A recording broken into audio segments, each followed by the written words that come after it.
Hey guys, this is Shifali and welcome to another vlog. तो आज के मेरे इस व्लॉग में मैं आपके साथ शेयर करूंगी अपना सोमोरिरी लेक का एक्सपीरियंस। सोमोरिरी लेक लेह से है अराउंड 211 किलोमीटर्स के डिस्टेंस पे, जिसको कवर करने में काफ़ी अच्छा खासा टाइम लग जाता है।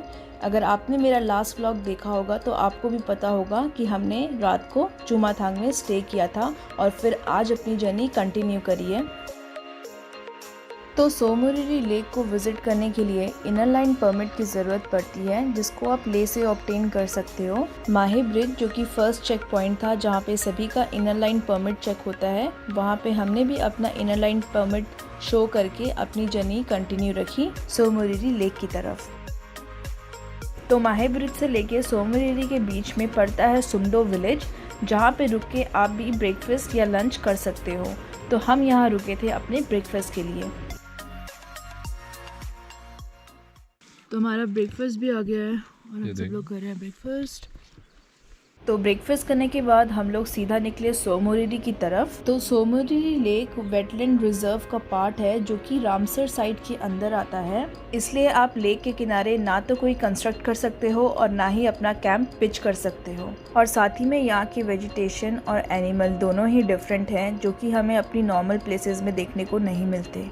सोमोरिरी लेक एक हाई एल्टीट्यूड लेक है, जहाँ पे ऑक्सीजन की कमी होने की वजह से सर्वाइव करना बहुत ही ज़्यादा मुश्किल हो जाता है। इसलिए जब कभी भी आप यहाँ का ट्रिप प्लान करें तो मेक श्योर कि आप लेह में या फिर लेह के आसपास के एरिया में अच्छी तरीके से एक्लिमेटाइज कर लें, ताकि यहाँ पे आके आपको AMS यानी कि एक्यूट माउंटेन सिकनेस ना हो। तो अगर आप लोग लेह से सोमोरिरी लेक डायरेक्ट आ रहे हैं तो आप ये स्क्रीन पे दिया गया रूट फॉलो कर सकते हैं।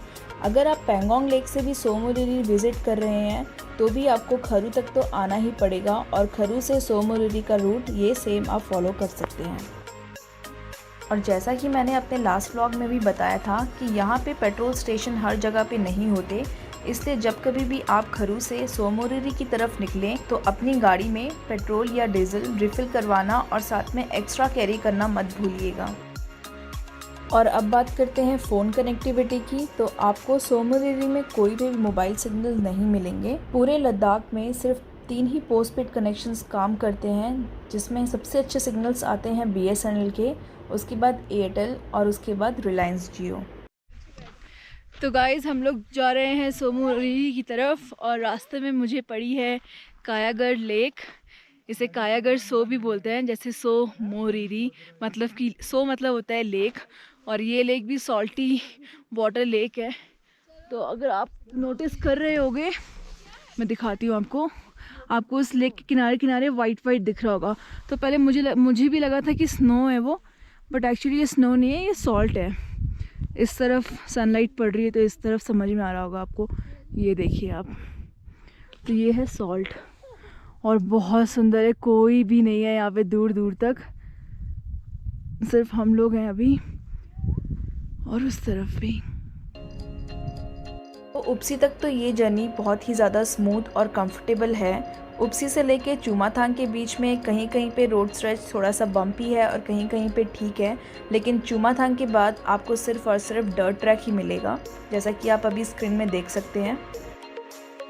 तो अब बात करते हैं best time to visit Tso Moriri lake. तो जनरली समर मंथ्स में ही लोग सोमोरिरी लेक विज़िट करते हैं, जब लद्दाख में पीक सीज़न होता है। जनवरी से मार्च तक ये लेक पूरी फ्रोज़न रहती है और एक्सट्रीमली कोल्ड कंडीशंस होने की वजह से यहाँ पे कोई होम स्टे के ऑप्शंस भी नहीं होते, एक्सेप्ट फ्यू होम स्टेज इन कारजोक। तो अप्रैल के आते आते ये फ्रोज़न लेक मेल्ट होने लगती है और ट्रांसफॉर्म होती है अपने multi shades of blue colours में। तो मई से लेके अगस्त तक यहाँ पे पीक टूरिस्ट सीजन रहता है, लेकिन कंपेयर टू पेंगोंग लेक यहाँ पे फिर भी बहुत ही ज़्यादा कम टूरिस्ट आता है। और अगर आप सोमोरिरी लेक को उसके फुल ग्लोरी में देखना चाहते हैं तो उसके लिए सितंबर से लेके अक्टूबर का बेस्ट टाइम रहता है। लेकिन ध्यान रखिएगा, क्योंकि विंटर स्टार्ट होने लगते हैं, इसलिए आपको टेंट के ऑप्शन नहीं मिलेंगे, लेकिन आप फिर भी होम स्टे में यहाँ पे रह सकते हैं। और अगर आप लोग सोमोरिरी लेक विंटर्स में विज़िट कर रहे हैं, मतलब कि मिड अक्टूबर से लेके दिसंबर तक, तब यहाँ पे आपको कोई भी एकोमोडेशन के ऑप्शंस नहीं मिलेंगे। जैसा कि मैंने आपको बताया, यहाँ पे बहुत ही हार्श कंडीशंस होती है विंटर्स में। तो जो नियरेस्ट आपको होम स्टे मिलेगा वो मिलेगा या तो न्योमा विलेज में या तो फिर चुमाथांग में। पहुंच गई हूँ मैं सोमोरिरी लेक के पास और मेरे पीछे आप देख सकते हैं लेक, और जो आप पीछे देख रहे हैं मेरे आपको विलेज नज़र आ रहा होगा, उसका नाम है कारजोक। मैं मैप में एग्जैक्ट लोकेशन अभी डाल दूँगी इसकी। तो मैं आपको लेक के किनारे ही ले चलती हूँ। बहुत सुंदर लेक है ये।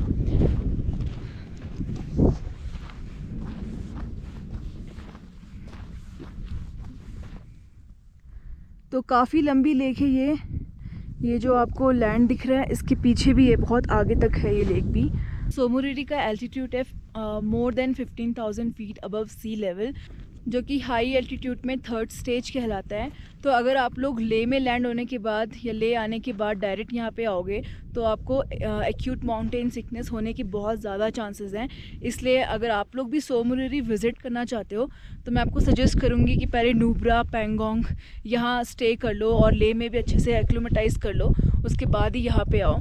और आप देख सकते हो दूर दूर तक कोई भी आपको टूरिस्ट नज़र नहीं आएगा, ना इस तरफ मुझे कोई नज़र नहीं आ रहा है, सिर्फ हम ही लोग दिख रहे हैं। इस वजह से क्योंकि यहाँ पे ऑक्सीजन लेवल भी बहुत कम होता है, जैसे मैंने बताया कि ये हाई एल्टीट्यूड लेवल स्टेज 3 में आता है, तो इस वजह से टूरिस्ट इसको मोस्टली अवॉइड करते हैं। और यहाँ तक पहुँचना भी बहुत ही मुश्किल है क्योंकि कुछ स्ट्रेच जो है रोड्स का वो बहुत अच्छा है, लेकिन अगेन उसके बाद बम्पी रोड्स हो जाती हैं। तो टैक्सी कल ढूंढने में भी हमें बहुत प्रॉब्लम हुई क्योंकि 2-3 ड्राइवर्स ने हमें ऐसे ही मना कर दिया जब उन्हें पता चला कि हमें सोमोरिरी और हनले जाना है। तो ये स्टोरी है यहाँ की। बट सुंदर लेक है।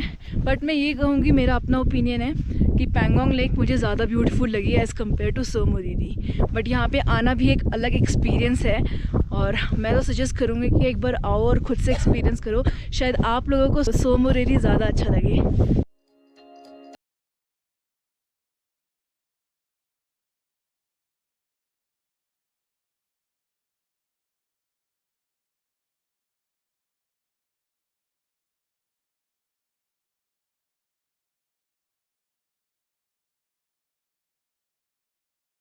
तो हम लोगों का प्लान था कि हम लोग सोमोरिरी में स्टे करेंगे। अगर आपने लास्ट व्लॉग देखा है तो आप लोगों को पता होगा, बट क्योंकि कुछ ब्लेंडर हो गया था इस वजह से अब हम स्टे नहीं करेंगे। थोड़ी देर यहाँ पे टाइम स्पेंड करने के बाद हनले निकल जाएंगे। यहाँ पे स्टे के ऑप्शंस भी हैं। कारजोक विलेज में आप होम स्टे कर सकते हो, होटल्स भी देखे मैंने बट मोस्टली होम स्टे ही थे, तो वो आप कर सकते हो।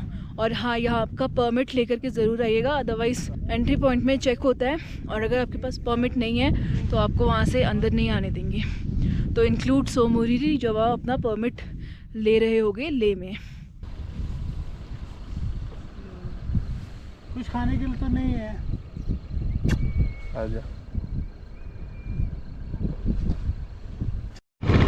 तो मैं अब आ गई हूँ कार से शिखर के पीछे।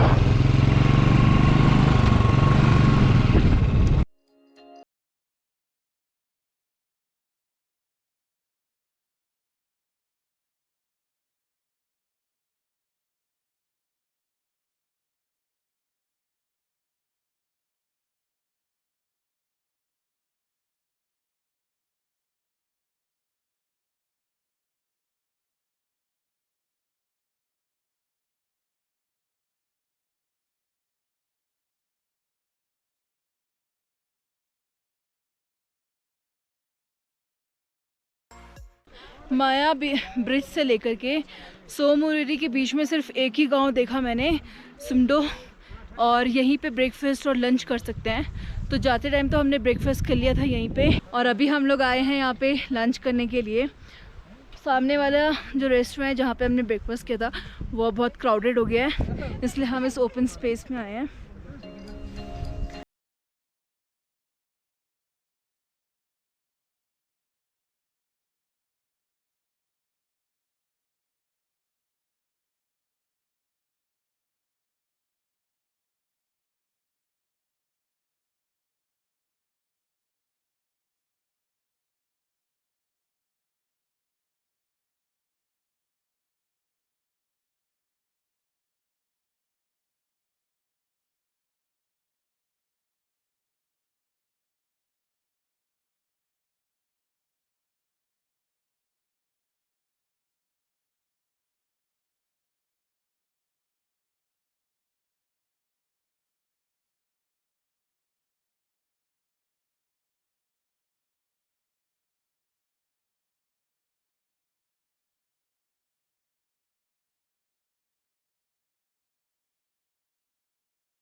तो आ गया है मेरा लंच भी, दाल राइस, थोड़ी सी चटनी, थोड़ा सा चोखा।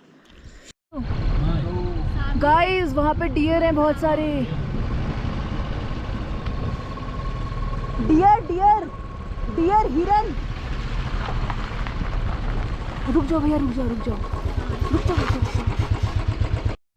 तो गाइस यहाँ पे सामने ब्लू शीप है, वो डियर नहीं है, और ये पूरा फोटोग्राफर का ग्रुप आया है। ये देखिए इनके पास कितने बड़े बड़े कैमरेज हैं।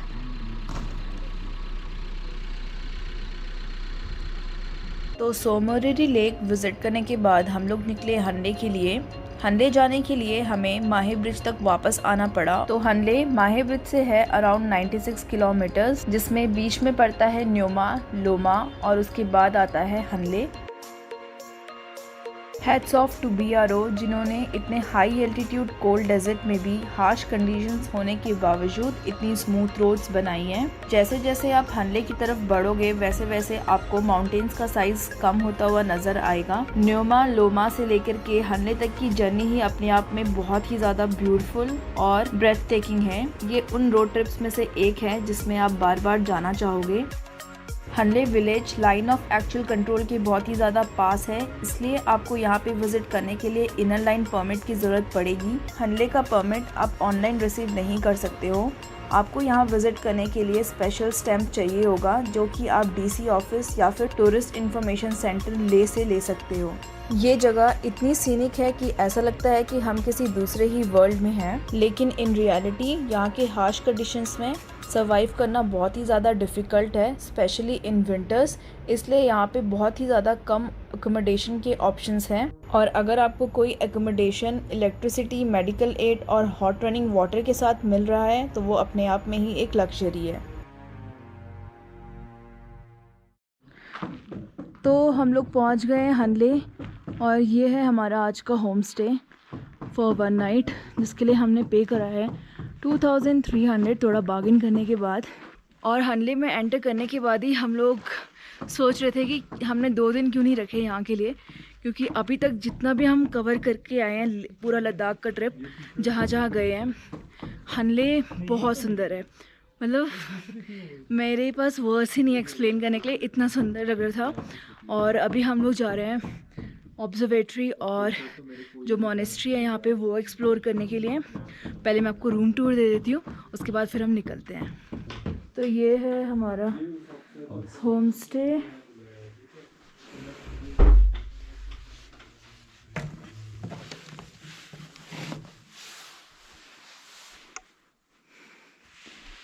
तो अगर कोई फैमिली रुकना चाहती है तो उसके लिए एक्स्ट्रा बेड है। और वॉशरूम कैसा है यहाँ का? ओके, तो वॉशरूम भी अच्छा है यहाँ का, छोटा सा सिंपल सा।